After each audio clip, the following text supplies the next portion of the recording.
მოგესალმებით ძვირფასო და პატრიცემულო მაყურებლებო. თქვენ ბრძანებით არხზე გლობალური შერკინება. დღევანდელ გამოშვებაში თქვენ მოგელით მორიგი საინტერესო დაპირისპირება დიდი პერსონაჟების შორის. ამ ერთხელ თქვენ იხილავთ როგორ დაუპირისპირდება ნიანგი ლიზი ფილმიდან რემპეიჯი, თავის ქალის ეშმაკს ფილმიდან კონგი თავის ქალის კუნძული. ასევე მე კარგა ხნის წინ შემემჩნევია, რომ უამრავ თქვენგანს მოსწონს მეგა პერსონაჟების შედარებები. თუ თქვენ გსურთ მათზე უფრო მეტი გამოშვებები, მაშინ თქვენ იცით რაც უნდა ქნათ. გამოიწერეთ არხი, დაალაიქეთ ვიდეო და კომენტარებში კიდევ იდეების შემომთავაზეთ. მაშას მეგობრებო, რაც შეიძლება კომფორტულად მოკალათდით, მოიმარაგეთ სხვადასხვა კვირეულობა და ახლა კი მოდით დავიწყოთ.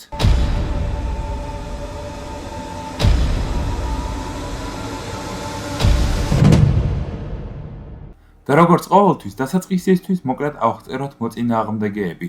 ლიზი არის მდედრი ნიანგი მუტანტი 2018 წლის ფილმიდან რემპეიჯი. ის ოდესღაც ჩვეულებრივი ამერიკული ნიანგი იყო, რომელიც ცხოვრობდა ფლორიდის ევერგლეიდსში. მოგვიანებით ნიანგი იწამლება მუტაგენით, რომელიც შეიქმნა ორბიტალურ სტანცია ათენაზე. ამ მუტაგენს შეეძლო სხვადასხვა ცხოველების დნმ-ის შეცვლა. სტანციის აფეთქების შემდეგ რამოდენიმე კაფსულა დედამიწაზე ჩამოვარდა. ერთ-ერთი მათგანი შემთხვევით ნიანგს აინფიცირებს, რომელიც ნაციონალურ პარკში მდებარეობდა.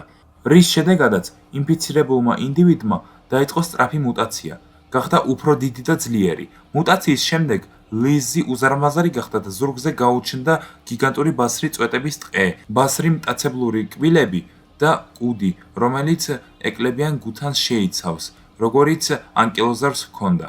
ასევე აღსანიშნავი ისიცაა, რომ ლიზი ბევრად უფრო დიდი იყო ვიდრე დანარჩენი ორი ცხოველი, რომლებიც იმავე ფორმულით დაინფიცირდა. სავარაუდოდ, ეს იმით არის გამოწვეული, რომ მან ქილა მთლიანად გადაყლაპა.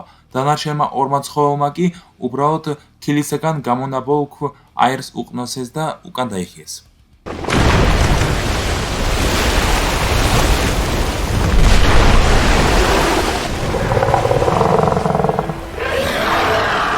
ახლა კი მოდით შევხედოთ თავის ქალის ეშმაკს, ასევე ცნობილი როგორც რამარაკი, რაც დიდს ან უზარმაზარს ნიშნავს. მთავარი ბოროტმოქმედი 2017 წლის ფილმიდან კონგი თავის ქალის კუნძული, როდესაც მონარქის ექსპედიცია თავის ქალის კუნძულზე სეისმოლოგიური მოწყობილობებით აღჭურვილ ბომბებს ყრის მიწისქვეშა სამყაროს დასამაგრებლად, შემთხვევით აღვიძებს ქვეწარმავლებისებრ ქმნილებების ჯგუფს. მათ წარმოშობაზე ცოტა რამ არის ცნობილი, მაგრამ თავის ქალის კუნძულზე ისინი მილიონობით წლის წინ გაჩნდნენ, ერთი მიზნით, ყველა ცოცხალი არსების დახოცვა და შეჭმა, დროთა განმავლობაში მთელ პლანეტაზე გავრცელებით. ეს უკიდურესად აგრესიული გიგანტური მტაცებელი ხვლიკების მსგავსი სიცოცხლის ფორმაა. თავის ქალის ზავრების სავით, თავის ქალის ეშმაკიც იყო რეპტილიისებრ არსება, რომელიც ჰგავს რაღაც შორეულ ხვლიკსა და გველს შორის. მას აქვს გველისმაგვარი სხეული, ორი ძლიერი წინაკიდური წვეტიანი იდაყვებით, გრძელი მოქნილი კუდი და სახე, რომელიც ნიანგის თავის ქალს ჰგავს. სწორედაც ამიტომ მას შეარქვეს მასე, თავის ქალის ზავრი ან თავის ქალის ეშმაკი. ახლა კი მოდით შევხედოთ როგორი უპირატესობებით გამოირჩევიან დღევანდელი მეტოქეები და დავიწყოთ როგორც ყოველთვის ზომებით. ოფიციალური მონაცემების თანახმად, ზრდასრული თავის ქალის ეშმაკის სიმაღლე 29 მეტრს შეადგენს, სიგრძე კი 59 მეტრს და იწონის იგი 100 ტონას. ეს არის ყველაზე დიდი ეგზემპლარის ზომა, რომელიც გამოჩნდა ფილმში კონგი თავის ქალის კუნძული. ლიზის სიმაღლე საკამათოა, მაგრამ ოფიციალური მონაცემებით იგი სიმაღლეში დაახლოებით 15 მეტრი იყო, სიგრძით 61 მეტრი და იწონის იგი დაახლოებით 100 ტონას. ზომის მხრივ ისინი თანაბრები არიან, რადგან ლიზი თავის ქალის ეშმაკს სიგრძეში აჭარბებს, ხოლო თავის ქალის ეშმაკი სიმაღლეში და წონის მხრივ ისინი თანაბრები არიან, ასე რომ ზომის მხრივ მათ ფრე ექნებათ. შევადაროთ ძალა. თავის ქალის ეშმაკს შეეძლო დიდი ძალისხმევის გარეშე კონგთან თანაბრად ბრძოლა, რომელსაც თავის პირველ პირად ფილმში კარგი მიღწევები ჰქონდა. ასევე მან კუდით უპრობლემოდ მოისროლა 158 ტონიანი კონგი დიდ მანძილზე, რომელიც მასზე 58 ტონით მძიმე იყო. რა აჩვენა ძალის მხრივ ლიზიმ? მან იოლად გადაღრღნა სამხედრო თვითმფრინავი, თათებით სამხედრო ტექნიკას ჭყლეტდა. დიდი ძალისხმევის გარეშე ცათაბჯენში შეიჭრა მასზე ძრომიალობისას და შეძლო მისი წაქცევა. რალფს თავი იოლად მოაჭამა და ჯორჯი უპრობლემოდ დაძლია და იგი კუდით შორს მოისროლა. დიახ, ლიზის ფილმში საკმაოდ კარგი მიღწევები ჰქონია და იგი უკამათოდ არის რემპეიჯის უძლიერესი მუტანტი. თუმცა თავის ქალის ეშმაკი უფრო მაღალია და იგი თანაბრად კონგს ებრძოდა, რომელიც მას წონით აღემატებოდა და რომელიც ჯორჯზე და რალფზე გაცილებით ძლიერი იყო. მაგრამ აქ ასევე შესაძლებელია მათი ყბების სიძლიერეც, რადგან ყბები მათი ძირითადი იარაღია და კმენის ძალაში დიდი უპირატესობა ექნება ლიზის, რადგან პირველ რიგში მას ბევრად უფრო დიდი ყბები აქვს, ვიდრე მის მეტოქეს და მეორე რიგში კი თავის ქალის ეშმაკის კმენებს კონგიც კი უძლებდა, რომელიც როგორც ვიცით ძალიან მგრძნობიარად დაუცველია.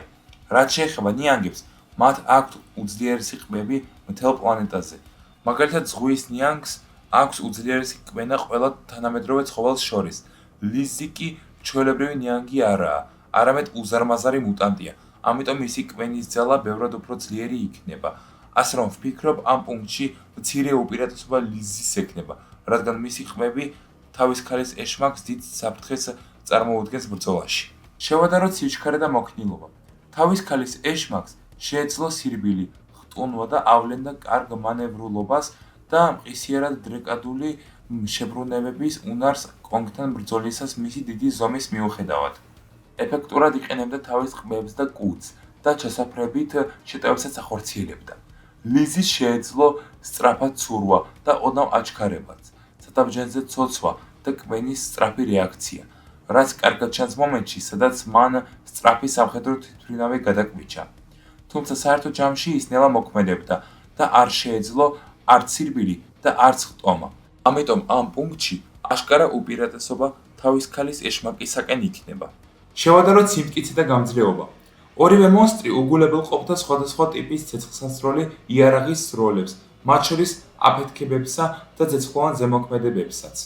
თავის ქალის ეშმაკი უძლებდა კონგის ძლიერ დარტყმებს და დიდი კალიბრიანი იარაღის ტყვიებს, მაგრამ ეს ეხება მისი მცირე ზომის მოწინააღმდეგეებს, ანუ ადამიანებს და როგორც კი მასთან ბრძოლა კონგმა დაიწყო, რომელიც მას ზომით უტოლდებოდა, მაშინ თავის ქალის ეშმაკი საკმაოდ სერიოზულ ზიანს განიცდიდა.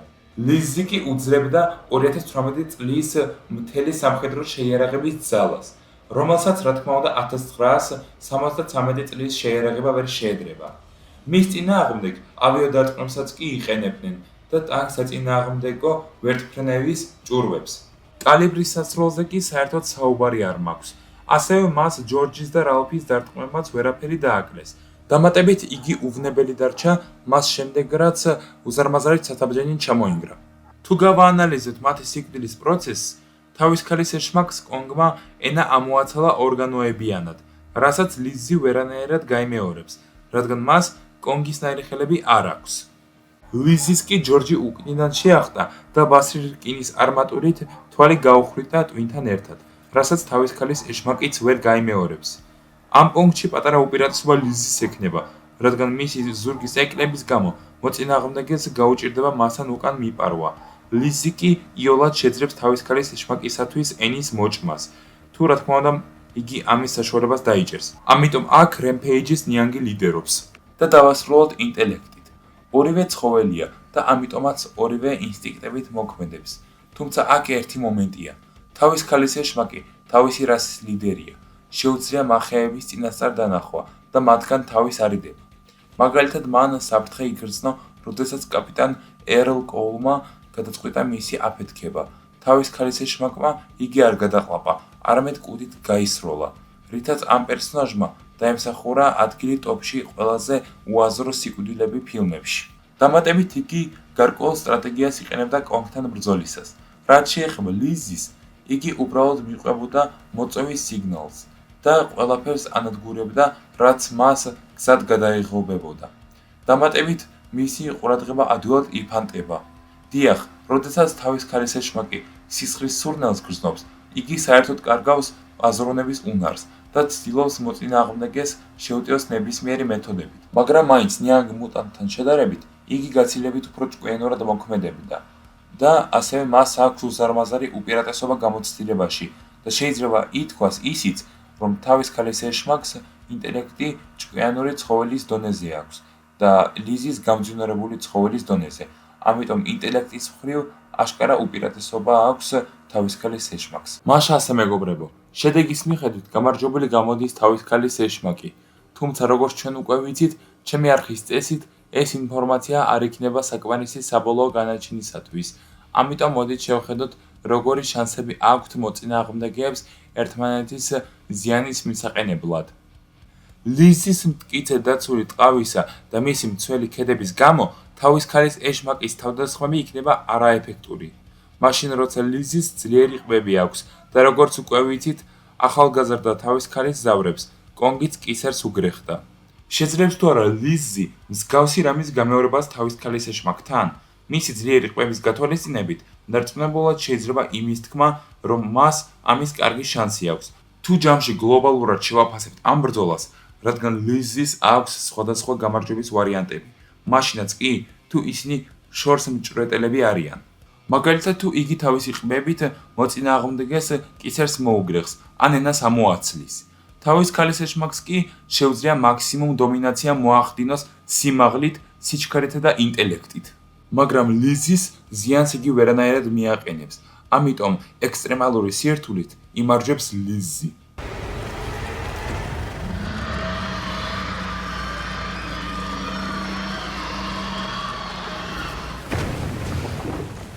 მაგრამ მოდით მაინც როგორც ყოველთვის შევხედოთ ბრძოლის შესაძლო მიმდინარეობას. ვთქვათ, ეს ორი ურჩხული გაურკვეველი მიზეზებისა და გარემოებების გამო ერთმანეთს შეხვდნენ და ერთმანეთზე ნადირობა დაიწყეს.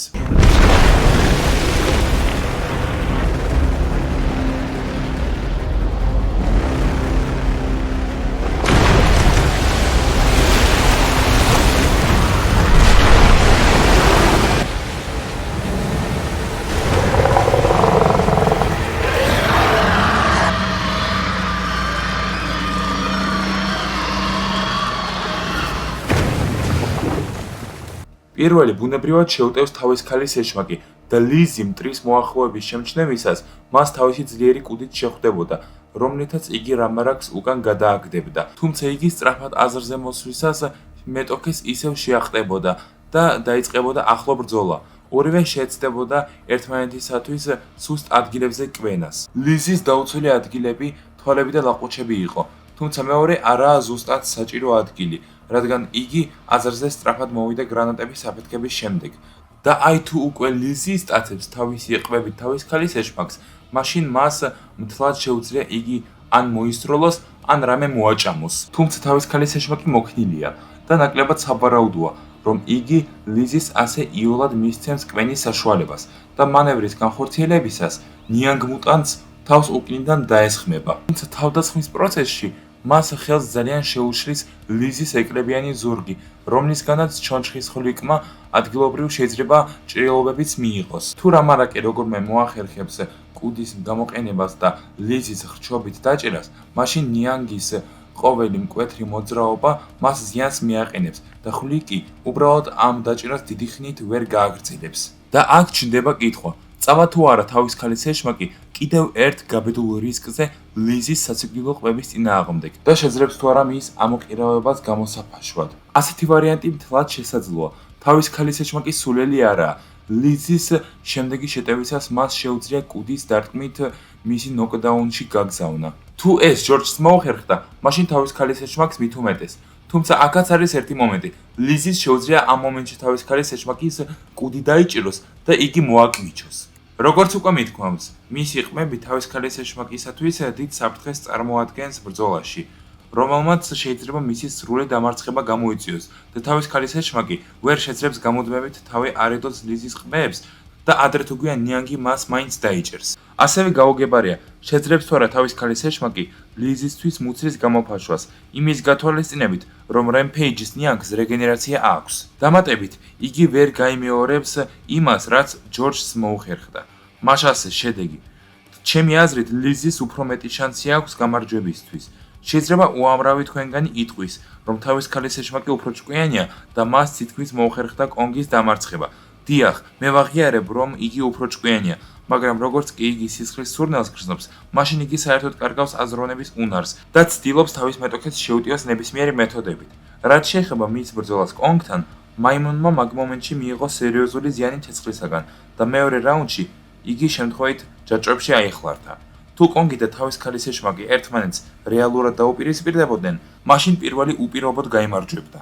პატივცემულო მაყურებლებო და გამომწერებო, თუ თქვენი აზრი განსხვავდება, მაშინ შეგიძლიათ ამის შესახებ კომენტარებში დაწეროთ და თუ რამე არ გავითვალისწინე, ამის შესახებაც დაწერეთ.